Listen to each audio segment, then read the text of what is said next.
Somewhere above you tonight, if your sky is dark enough and you're looking toward the constellation Eridanus, there's a small, steady, orange-tinted star doing something unusual. It's close enough and just barely bright enough to see with nothing but your own eyes. One of the nearest stars to Earth that you can actually find without a telescope at all. This is Keed, more formally known as 40 Eridani A. Welcome to the Quiet Universe. I'm Danny, and tonight we're staying close to home, in a cosmic sense, visiting a star system only 16 light years away, near enough that the light reaching your eyes, if you looked up right now, left that star around the time some of us were only just being born. It's not the biggest system we've visited. It's not the strangest either. But it might be one of the most quietly remarkable once you know its story. A story with 3 stars, one enormous scientific surprise, and a starring role as the real-world home of the aliens in Andy Weir's novel, Project Hail Mary. If that's part of what brought you here tonight, you don't need to hold on to any of what comes next. Just let it settle over you, the way starlight does. Let's begin.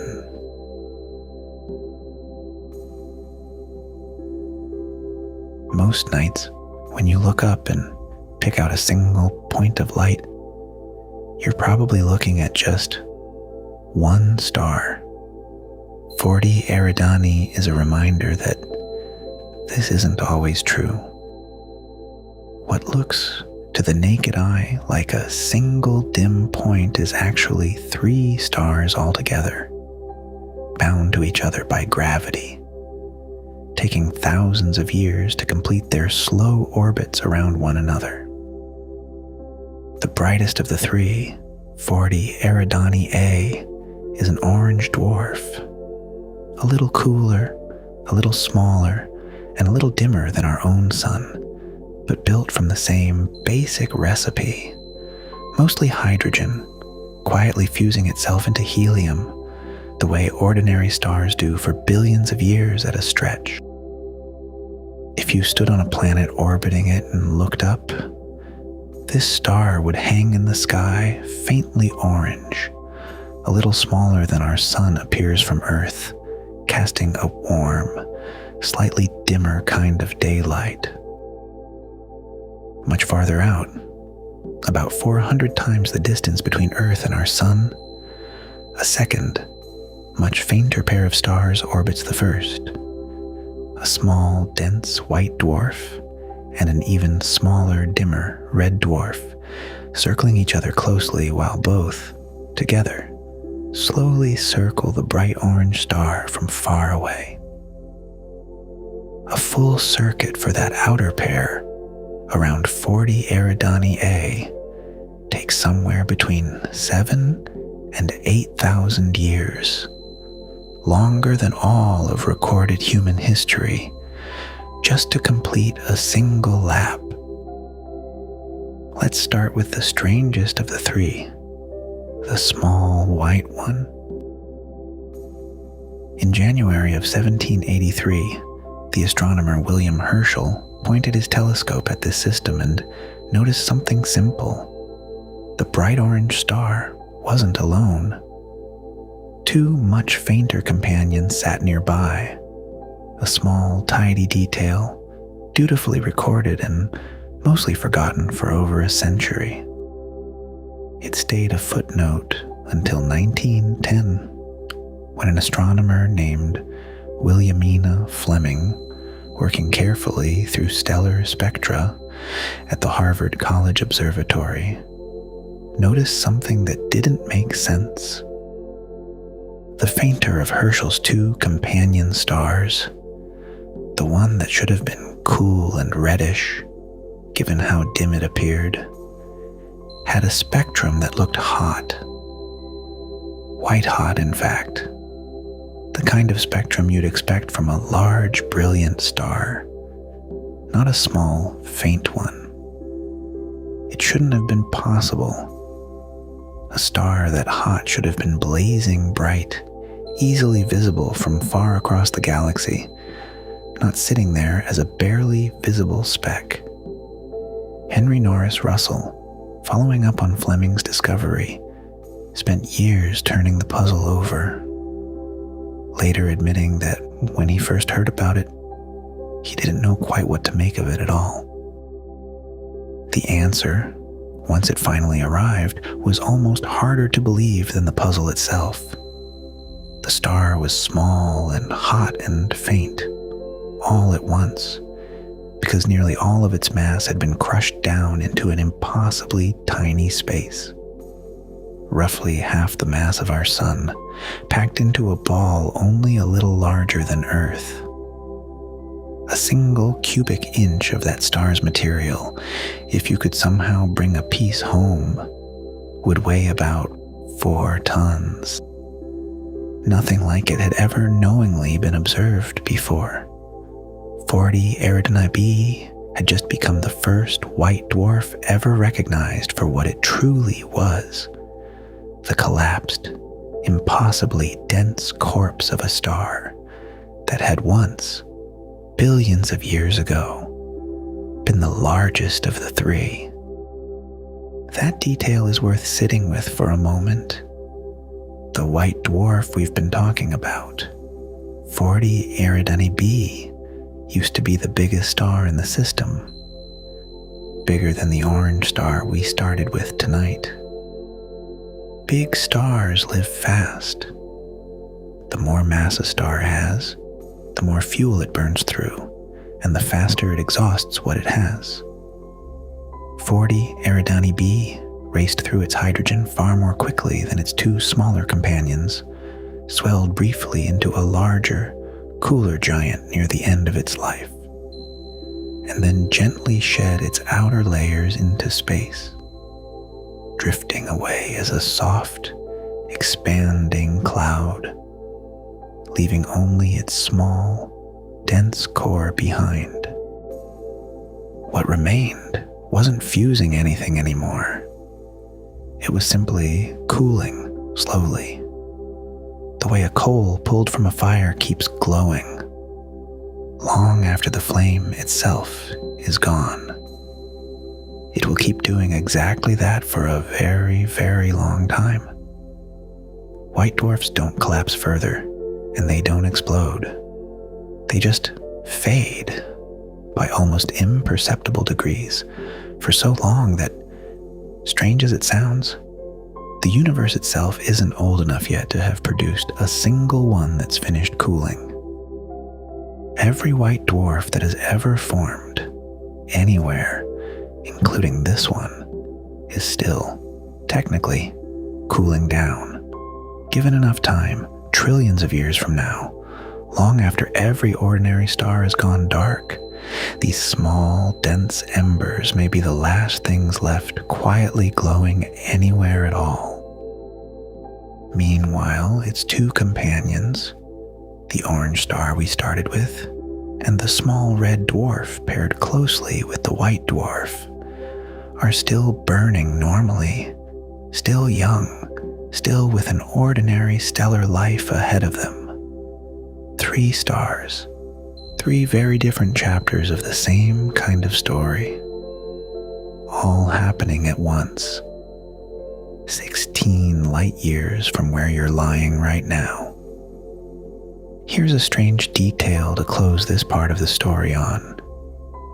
From here, 40 Eridani looks like a small, dim orange point, but the view runs both ways.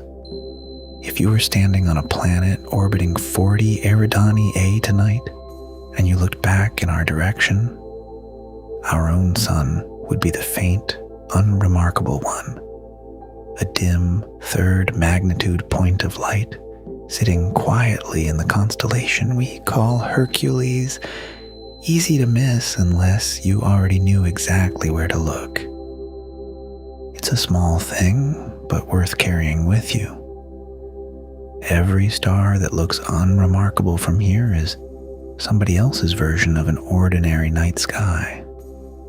Every star that looks bright and important from here is, from far enough away, just another faint point that some other observer might overlook entirely.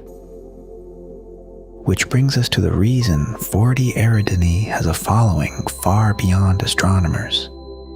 In 1991, to mark 25 years since Star Trek first aired, its creator Gene Roddenberry worked with a small group of astronomers to settle a question fans had been asking for years. If Mr. Spock's home planet, Vulcan, were real, which real star would it most plausibly orbit?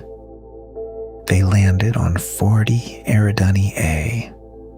It was close enough to Earth to make sense within the show's timeline, similar enough in size, temperature, and age to our own sun, and, as a bonus rarely available in fiction, genuinely part of a triple star system, which fit neatly with details already written into earlier Star Trek tie-in stories.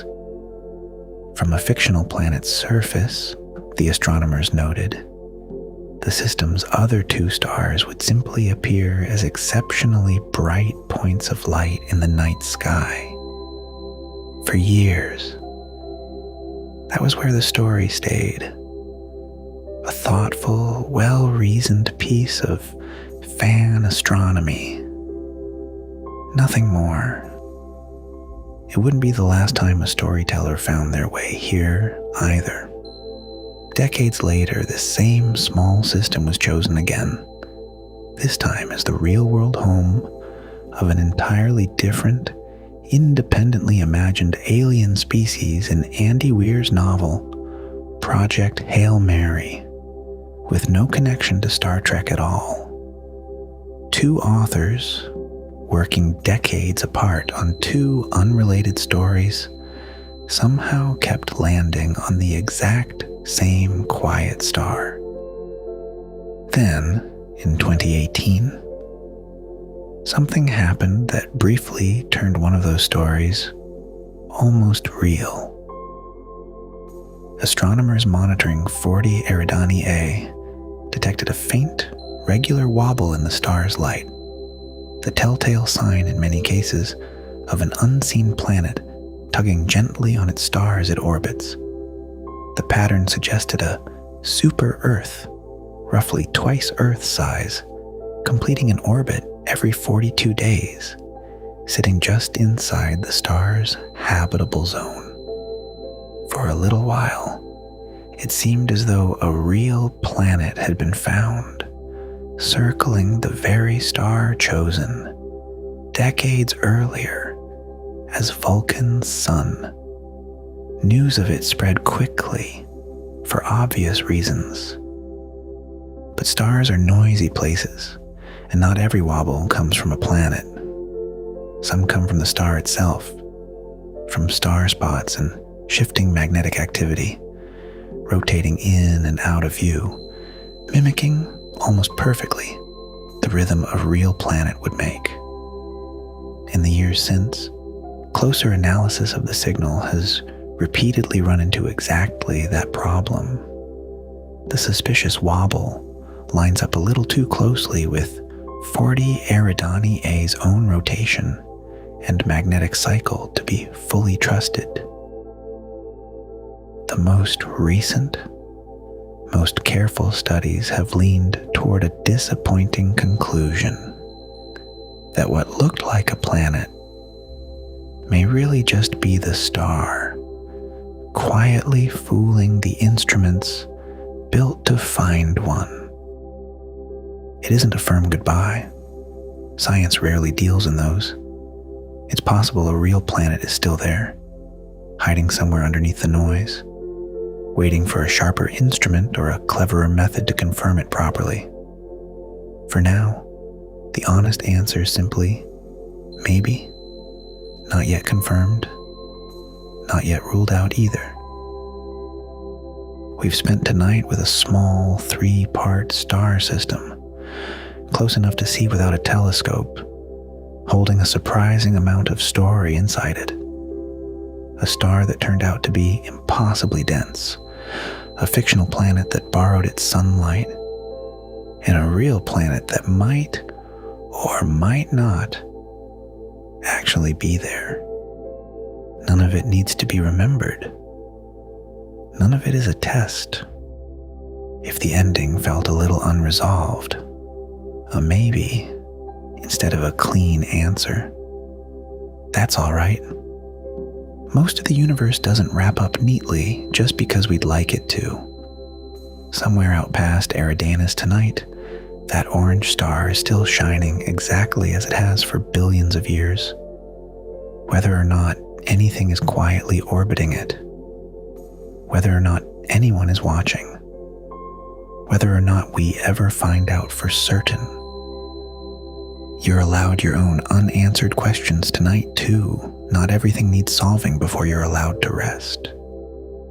There's nothing else you need to do right now. Nothing to solve. Nowhere to be. Just let this quiet, 3-starred system keep turning. 16 light years away, holding its answer, planet or no planet, a little longer while you rest. Somewhere above you, if the sky is clear, that small orange star is already there, exactly where it's always been, patiently waiting to be looked at again. If this helped you drift off, you're welcome back anytime. There's always somewhere quieter or stranger or more uncertain to visit here whenever you're ready to sleep again. Good night.